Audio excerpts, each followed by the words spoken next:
My name's Joe, I'm an addict. It's a real pleasure and an honour to be here today to present our opening speaker.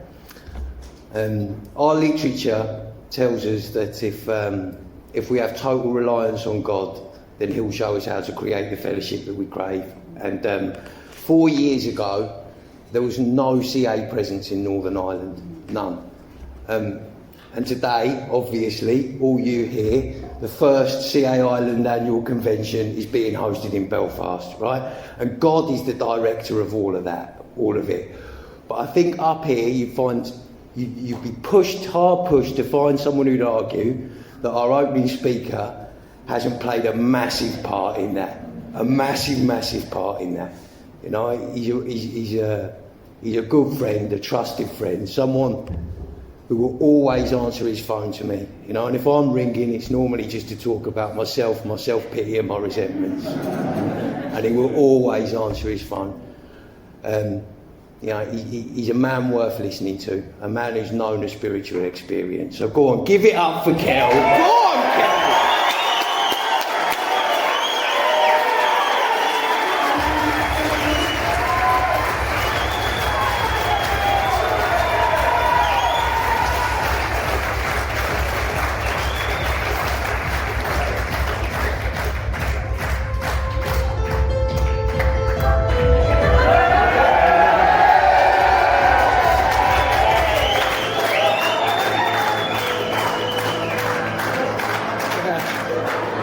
Good evening, everybody. My name's Kell, and I'm a very grateful recovered addict. And to the convention committee for our common journey, we've fucking done it! We are Cocaine Anonymous, and this is Belfast. And I get very nervous, I get fear, and I say I get fear. I know it's us, we, because people should say I shouldn't speak for other people, but I know you're my brothers and sisters, and I know that you feel the same way that I do, and sometimes when that fear kicks in, it can paralyse us.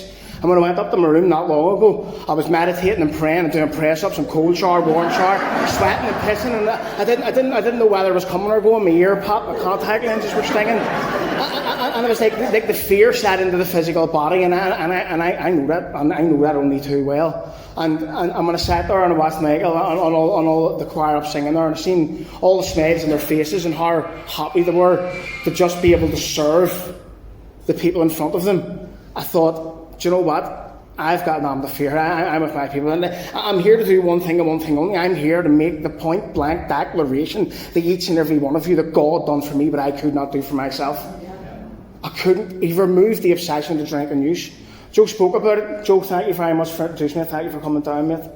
And he spoke about it that 4 years ago there was no Cocaine Anonymous here. 4 years ago I was going through the worst downward cycle of my life, and it brought me to a point 3.5 years ago where I sat at my kitchen table and I had enough cocaine to kill a horse, and I just kept sniffing until it went away, and my eyeballs started pulsing and I was sweating, and my ears were pumping, and I drank half a bottle of brandy. It was the Riviera stuff from Lidl, the good cheap stuff, and I had to spend all the money on the coke. So, but something had that thing inside me, like that internal snap. Now, that internal snap for me wasn't the snap to say like, oh, I can't go on like this no more. I knew I couldn't go on like that anymore a year before this, and I carried on. That internal snap inside of me was when I looked at, and these three things that were on my kitchen table at that time: my laptop, a small notepad that I was taking notes down in while I was doing a counselling course 6 months prior to this date, and my late father's paddy cat. My daddy died when I was 15, and his paddy cat was on the table, and I think I found it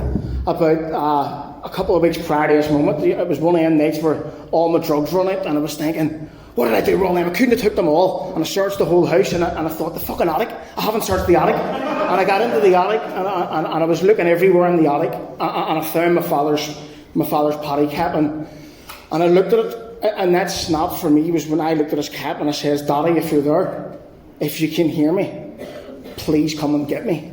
That internal snap in me was that I had absolutely given up life. I wanted to die. I couldn't be the person that I was anymore. My partner was up the stairs packing her and my baby daughter's bags for the second time, and I couldn't put them in store anymore. I understand when people say you need to do recovery for yourself.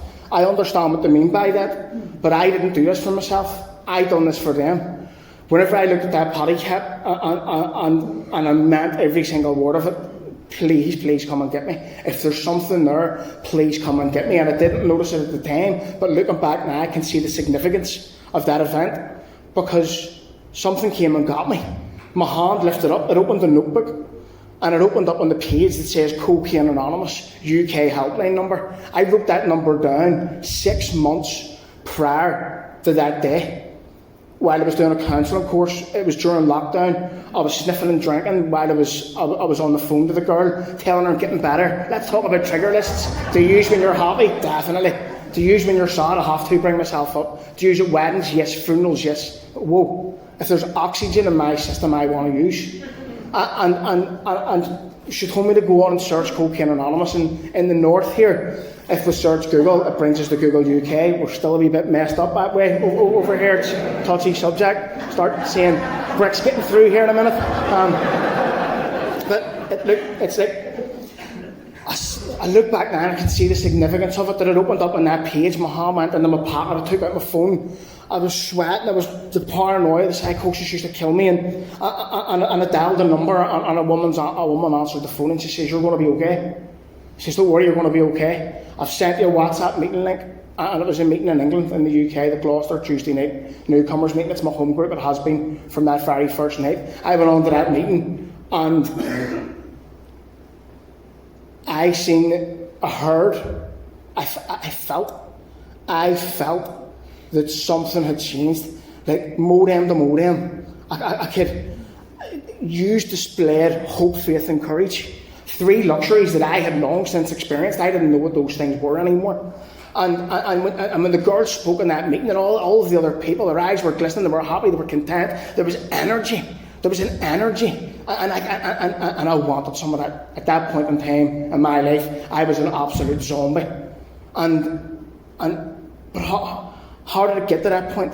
And the story I want to tell you is how from that night I started or embarked on a programme of action with the ruthless compassion and direction of a sponsor through the Big Book of Alcoholics Anonymous, and how my life turned around. And to look at it, I need to go back, right back. I grew up not far from here in West Belfast.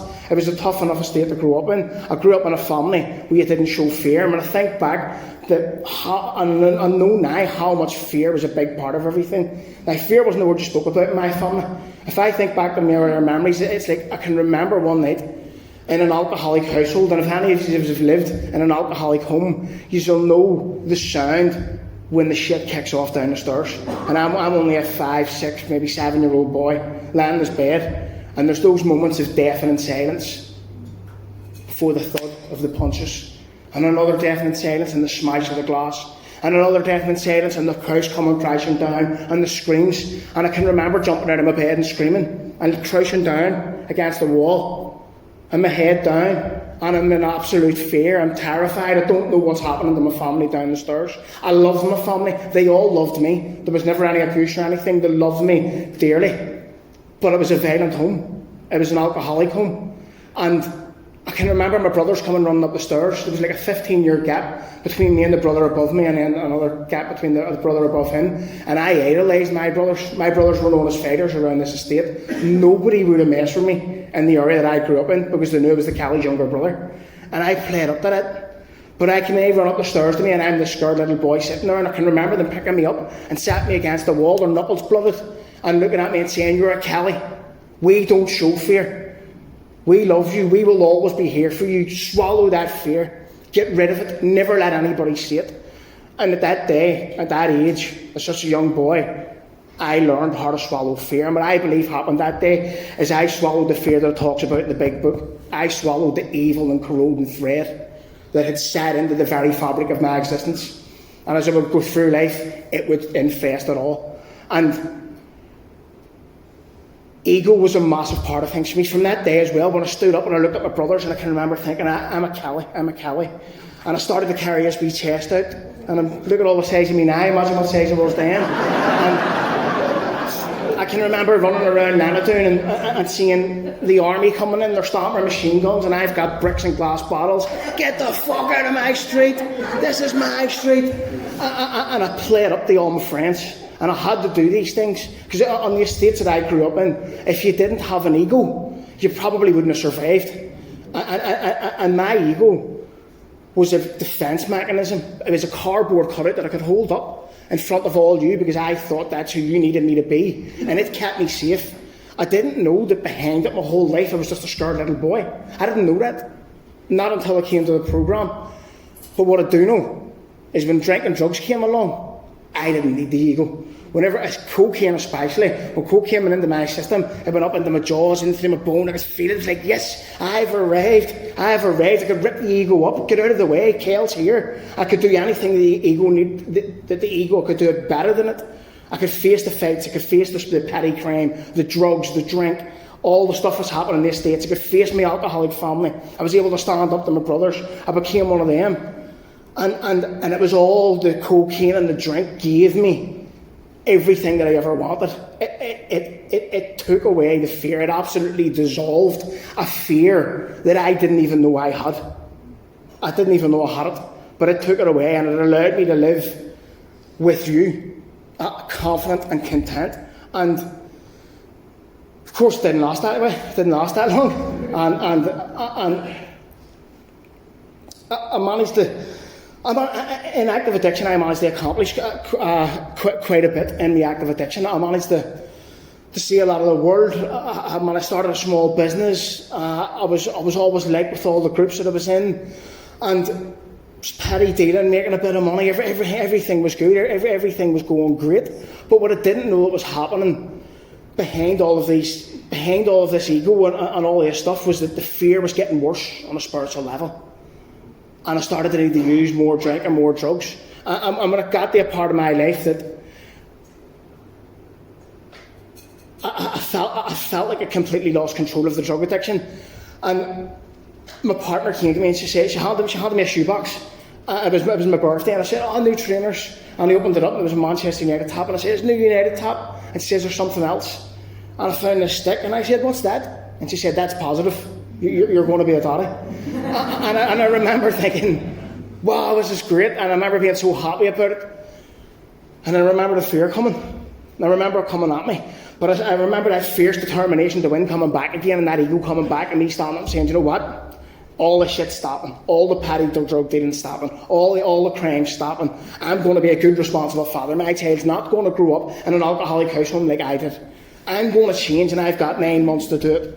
And then I've got 8 months, and I'm sniffing a little bit more.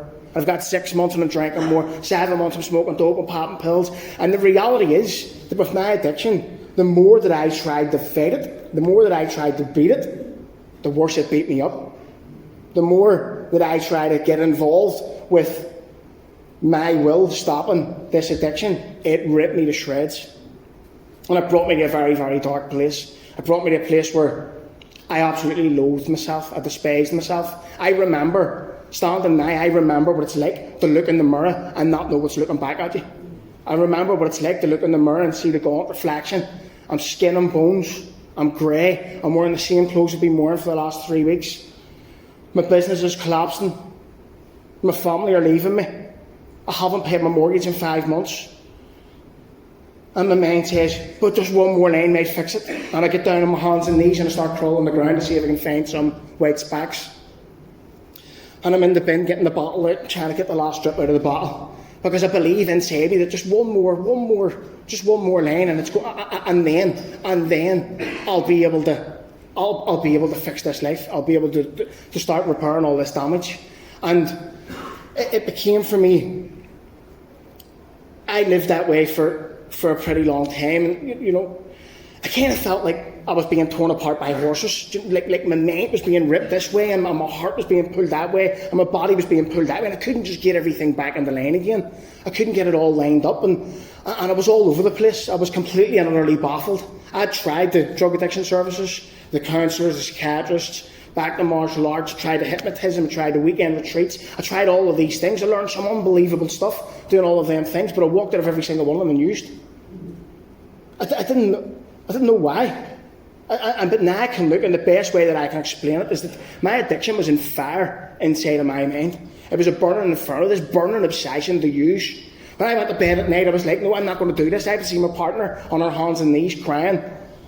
And looking, and the child's crying in the settee, and the TV might be on. And I'm such a prisoner in my own mind. I'm so trapped that all I can hear is the splash, splash of my partner's tears hitting the ground. And that shit broke my heart. Every single time I seen it, it broke my heart. And I would give her all the sweet promises. I'm going to stop, and I meant it, I meant it, I meant it. And I'd get to bed that night, and I'd wake up the next morning, and the voices would start in my mind again. How are you going to deal with all them customers? The business has collapsed. You were never going to be able to do it anyway. Your missus doesn't even like you. You're a daddy. You should be ashamed of even calling yourself that. That child's down the stairs crying, and you're terrified even older. And the paranoid psychosis, I thought I could decipher her cries. They're telling me you're a monster, get away from me. The shame of it was excruciating. My partner walking out the door with my crying baby in her arms, and I'm translating my daughter's cries in the psychosis to, Daddy, am I not good enough for you? Do you not love me, Daddy? What about my mummy, Daddy? Look what you're doing to her again. And I can remember getting that bad. It was like cattle prod stuck to my neck. I used to slide down the wall in pain. I was so dead, emotionally, mentally, and spiritually, and physically, that I couldn't even cry. I was terrified, and I knew it. And it got to the point where the fear had engulfed all of my being. It had shot through the very fabric of my existence. It had got into my physical body. I wanted to peel my skin off. It had got into my mind. The voices were talking to me. Every problem, every situation, every person had a voice inside my head, and it wouldn't shut up. And I couldn't shut it up. And it got into my heart where I'd just given up. I'd given up. But I'd wake up, and that burning obsession would be on me. It would be in my mind. And I could bring to my consciousness. But not with sufficient enough force, the memory of my baby daughter crying, and the memory of the psychosis. In other words, she would just be like just a driplet of water on the burning obsession in my mind to use. The burning obsession would win over, and I'd believe that today I'm only going to do 1 or 2 lines just to get me through it. I only need to do a little bit, and once I do it, I'll be able to start rebuilding my life again. And I'd buy into that bullshit time and time again. And I'd do the 1 line, and I'd think, that wasn't that bad. And I'd do another one, and it would release a monster inside me. And I'd think, you know what? Who does she think she is? Down there, this is my house. I built the business once, I'll be able to build it again. I'd take next month's mortgage money and I'd go down and spend it on drugs to stab over my kid. I'd push my missus out of the way. As soon as I take one, as soon as I drink, or smoke, or something happens to me, something releases inside me. And I can feel it. Now, I can say that to other people and they won't understand what I'm saying, but if you're an addict of my type or an alcoholic of my type, you'll understand what I mean. I can't smell it, I can't touch it. But it's as real as this very table in front of me. When I start, something happens. And it takes full control. And I started to feel like I was a third person in my life. Like I was watching myself destroy my whole life and I could do nothing about it. And it was absolutely terrifying when I realised that I was hopeless, or seemingly hopeless, and I know. And my only way out was going to be death. And I thought, I need to take my own life. But I didn't. That night, at that kitchen table, I called that phone number. I went to that meeting. I seen the hope, faith and courage that you had. I was amazed. There's no way that you could speak about this fear in the words that you used and the way that you spoke about it unless you had actually experienced it. It was never about the drink and drugs. And it was like you already knew that. You just knew there was a different problem. And it was like you tapped into me. You know, see, when my baby daughter was born, I felt my heart beating inside my chest again whenever I held her. I felt it. I felt the bump, bump. And I knew that I fell in love with her. But it was like that wall of fear just came back down, right in between us, her and her mummy lying in the bed, and me standing here. And it's like that feeling, do you know, like if you get punched and you get winded, and you can't breathe in and you can't breathe out? It was like a spiritual virgin yet. I got choked on the love. It was like, I couldn't let them know how much I loved them and I needed them.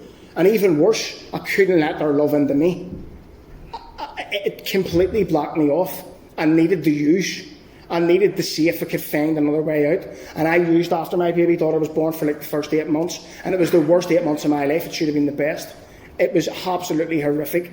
But when I came to CA and I heard usings, and I sat at that kitchen table and I says, if I'm going to do this, I'm going to do this for them. And if I'm going to do it, I'm going to do it. I'm not going to half measure anything. It's either jump into the 12-step program of Cocaine Anonymous or jump off them flats. And I'm so glad that when I came that I landed in the group that I landed in. And I got a sponsor who gave me ruthless compassion, who showed me love through honesty, who didn't just cuddle me and tell me everything's going to be all right, just keep going. He told me everything's not going to be all right. And I knew it wasn't going to be all right. My life was falling apart. I wanted to die. My family wanted to die. And I got a man who sat in front of me and says, I understand what you're doing, and I know I understand how you feel. And that we have a solution here, and we can show you through it. And I says, tell me anything you want me to do. Now, the next morning, that man called me. And after I got off the phone, I was very overwhelmed, and I went and I got some street and a couple of bottles of beer, and I came home and I used it. And I called him as soon as I took it, and I told him what I'd done. And I says, you tell me anything you want me to do, and I mean anything. I will do anything. And I haven't drank or used from that day. It was 3.5 years ago. And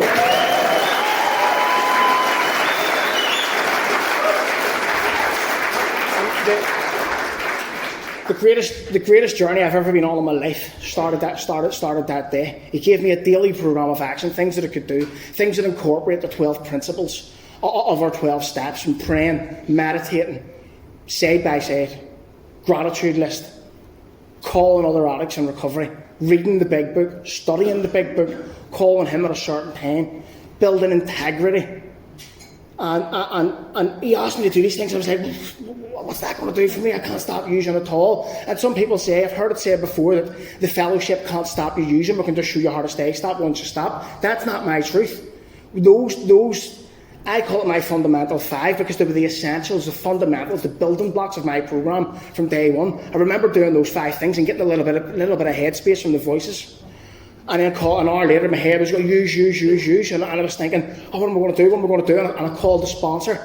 And I said, I was okay for an hour, but now I just want to use again. And he says, well, what did you do an hour ago? And I said, I prayed, meditated, wrote a gratitude list, called 2 people, read 2 pages.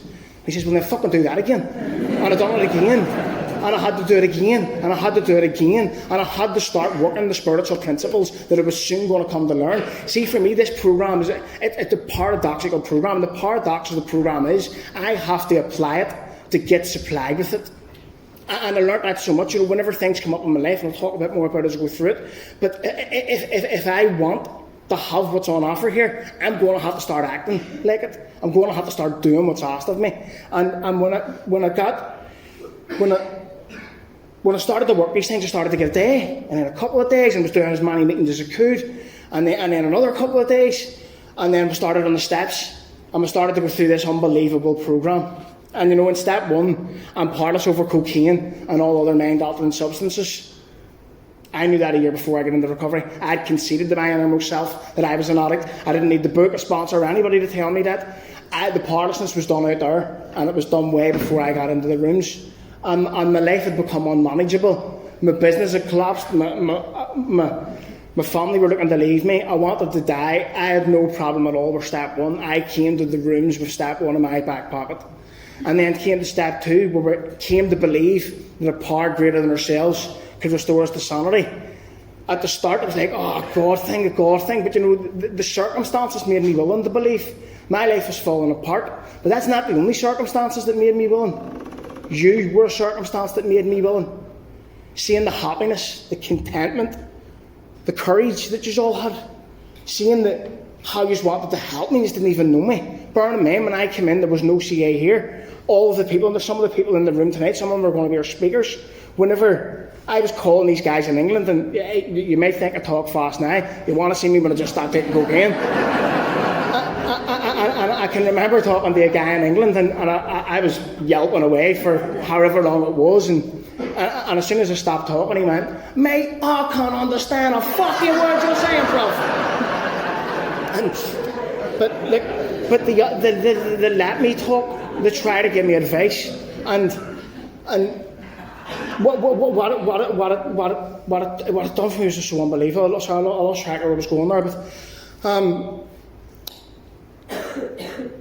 In step 2 came to believe. Another thing as well is I've heard people saying this, and I was like, no, like, you have to have faith to start this program. No, you do not. It says willing to believe. A belief isn't faith. Belief isn't fact. Belief is just a scenario that you build in your mind and you're willing to run with it.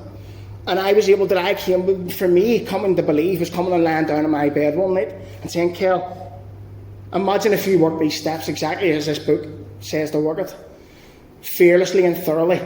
And imagine if it did get connected to this power that I could one day call God. And imagine if it did help me to solve all these problems that have piled up and become astonishingly difficult for me to solve. And imagine if one day you could walk down the street with your daughter in your hand and she'd be proud of you and you'd be proud to be her father. And imagine you could be able to walk through this estate without looking over your shoulder. And you know, that creation of the scenario in my mind, or the creation of the belief, it was so beautiful, I was willing to do anything for it. In fact, I made a decision to do anything for it. The decision was step 3. Hand my will and my life over to the care of God as I understood him. How much do you want here, Kell? How much are you willing to hand over? Step 3 was a decision. That's it. A decision, a prayer. That's all it was. It had to be followed by action, and I launched into vigorous action. Once I made that decision, once I got it in me, right, we're going to do this. I just went for it. I said to my sponsor, let's do it. We started the step 4. I started doing the writing. I done 5-column inventory. And step 4 made a searching and fearless moral inventory of ourselves. When I put it down, in my active addiction, it was quite chaotic. You know, it was one day I was standing in my business and the doors got kicked in, 2 guys run in, metal bars, knives, and I was so dead inside myself. But there was still that little bit of ego as well. And the ego jumped up and says, I think you can take them too. And that's not what happened. I got stabbed in the face. They beat me half to death. And they stood over the top of me and they pointed down and said, that's you gone now. And that was a big resentment I carried. It started off a bit of tit for tat and stuff after it. And I'll just try to talk you through a bit the way I done my inventory. Like in the 5-column inventory, in column 1, I done who am I resentful at? Jim.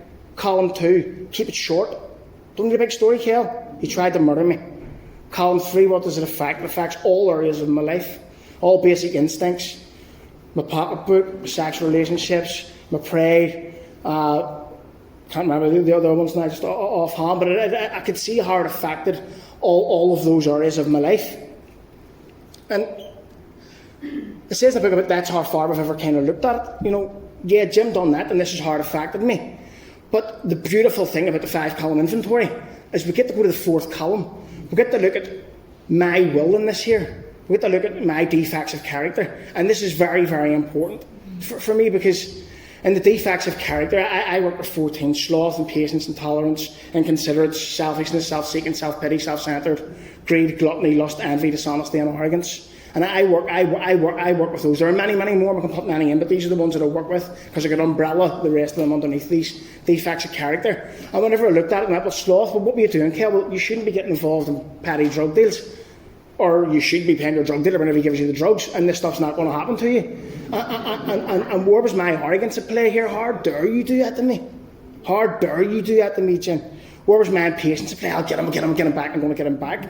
And I want to say, like, not as much as where's these defects of character at play in the event. Where are they at play in the feeling that I get when I think of Jim? The feeling being the resentment.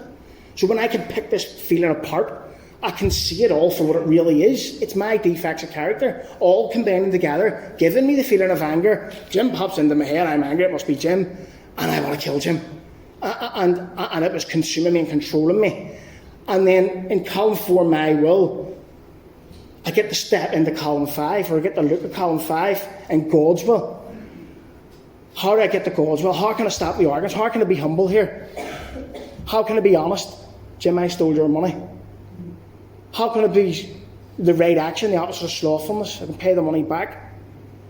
And they weren't easy things for me to go and do, but like our book says, faith without works is dead.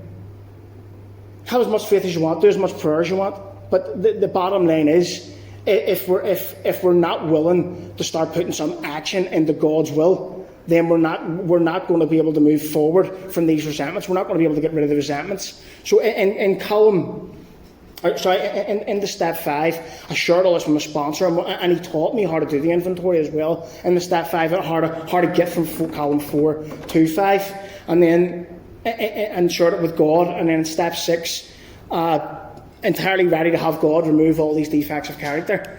And for me, entirety is the most important word in the whole steps, because I need to know what these defects of character are in their entirety. I need to understand that these defects of character aren't just bad mannerisms. I need to understand that the building blocks of that ego that I used as a cardboard cutout that I needed you to be. My ego didn't need to be humble, it needed to be arrogant. It didn't need to be impatient, it needed to be patient, it needed to be impatient. And once I seen if it was, and I seen that it's not just the building blocks of the ego. Do you know that burning obsession in my mind that I couldn't put out? Not even my beautiful baby daughter could help me to overcome the defects of character, the fuel for this fire in my mind. Now, I can't do anything about that. I can't get rid of the defects of character. I mass produce them on a spiritual level. But God can take them away. And in step 7, I ask God to take them away. And then I show him that I'm willing to do something in the deal, and I put his will in the action in step 9. And I rocked up to Jim's wife, and I says, I need to speak to Jim, the man who tried to murder me. And she went into panic, and I says, I need to talk to him, not about what he done to me, but what I done to him. I owe Jim money. I got the drugs, and Jim didn't get the money. And the amazing thing about going and doing that and facing it, because it's not easy for me to be humble, it's not easy for me to do all them things, but once I step into God's will and do it, I start to get this feeling about me. Things start to happen as I went through all my amends. And the amazing thing about this programme is it's taught me to rock up to Cocaine Anonymous with my feet on the ground, my chest out, my shoulders back and my head up, and say, I'm Robert Kelly, I stole that money and I'm here to pay it back. I hurt you, how can I fix it? It gave me the courage once again. Whenever I apply just a little bit of that courage, God supplies me with a whole lot more of it, and I smashed through my amends. And then I remember standing, it was my daughter's birthday. It was like, I can't remember how many days it was, but it was in Belfast too, the sun was shining. And I can remember thinking, I haven't thought about drugs in I don't know how long.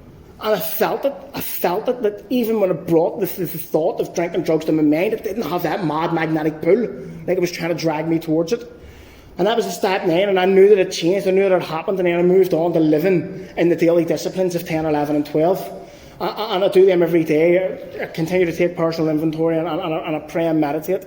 And then it brings me to step 12, only a few minutes left, so I really want to talk about this. So step 12 is carry this message to the addicts who still suffer and practice these principles in all their affairs. And as Joe says, I was able to come up here, and whenever I came in, I said to my sponsor, I want to start a meeting, and I met Joe, and I met another couple of people as well, and I sat down, Shane was there too, and I started the first meeting in North Ireland, or Northern Ireland, in Ballymena, and that was about 3 years ago, and I can remember sitting at that meeting for about 6 months straight. And it went from 4 to 3 to 2 of us, and we're going to close it, It's not working. And then one person walked through the door.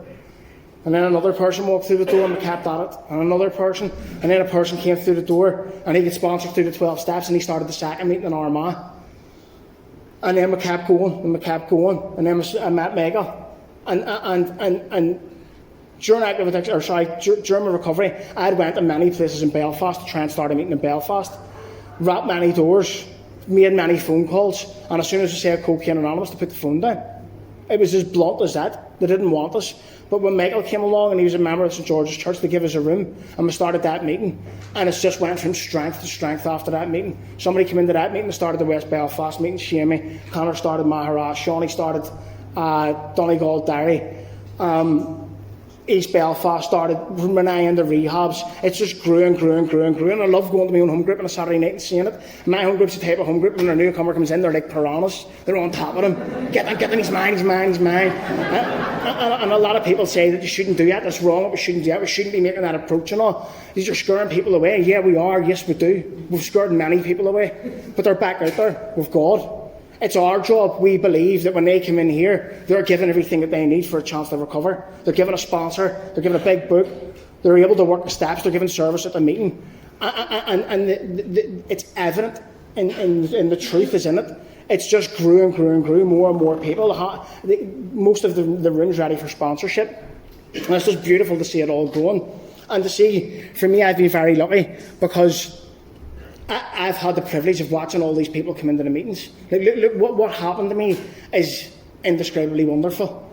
What happened to me was a miracle, but it's not the real magic. It's not. The real magic is watching you come in and get it too. Seeing people doing their driving test for the first time. Seeing people getting their first job, going back to school. Seeing people stand up in the meeting and go, I'm ready for sponsorship.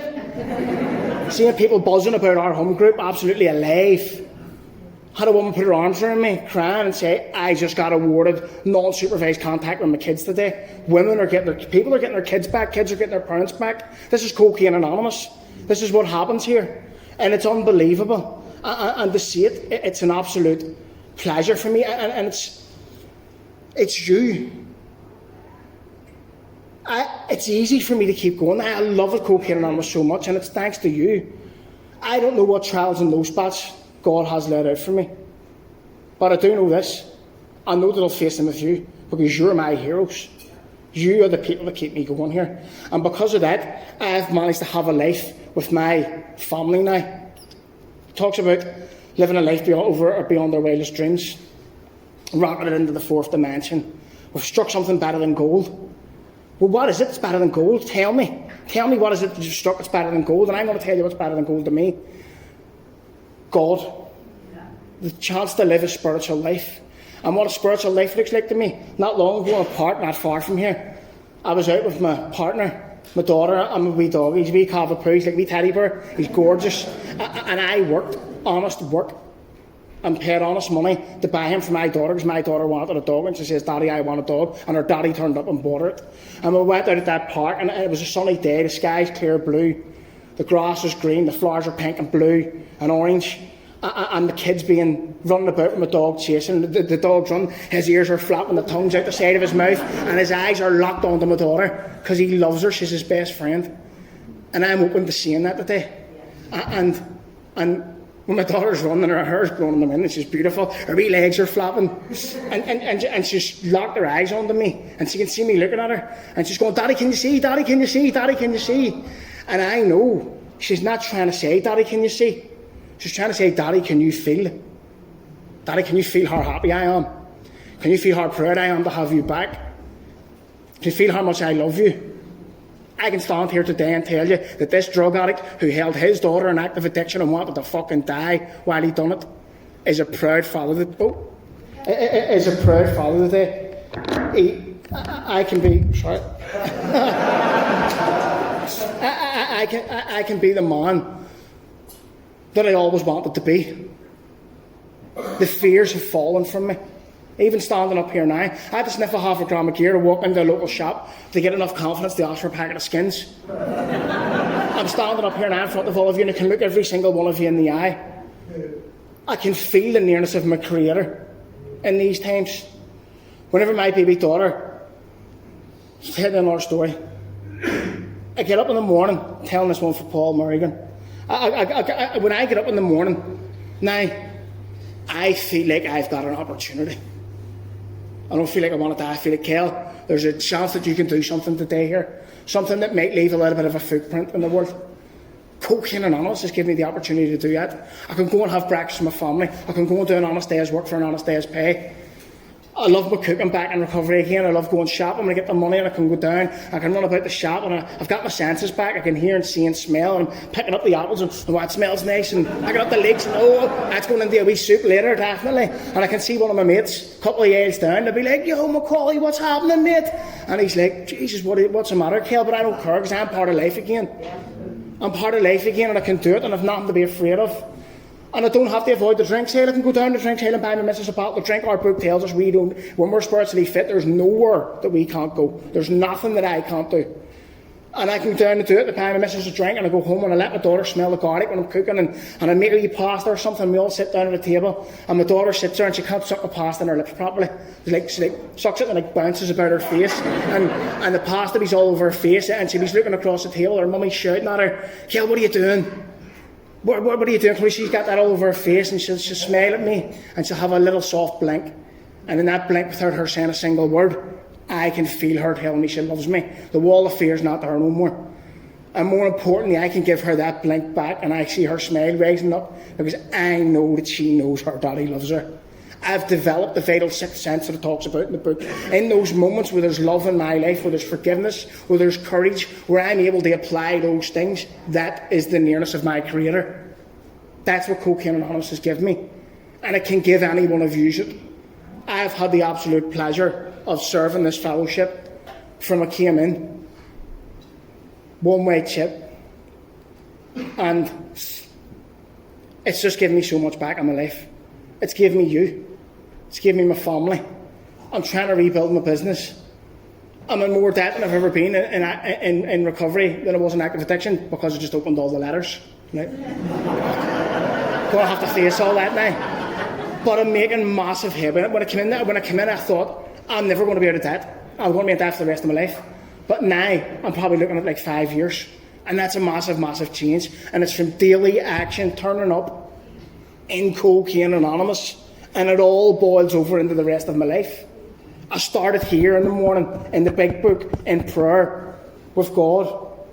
I was afraid of God at the start. I was afraid of it. But like I said, circumstances made me willing.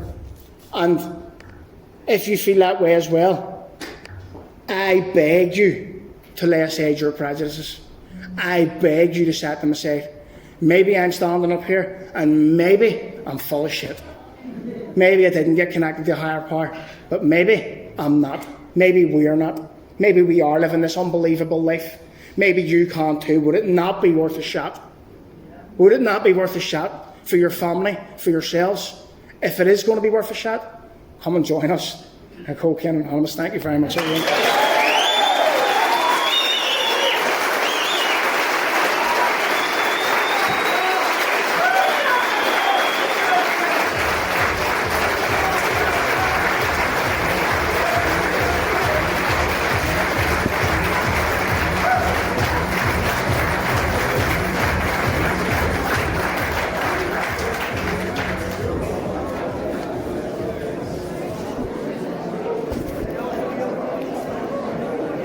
Guys, we're going to close off the meeting, please, before you leave the room, and there's Kleenex at the front door here.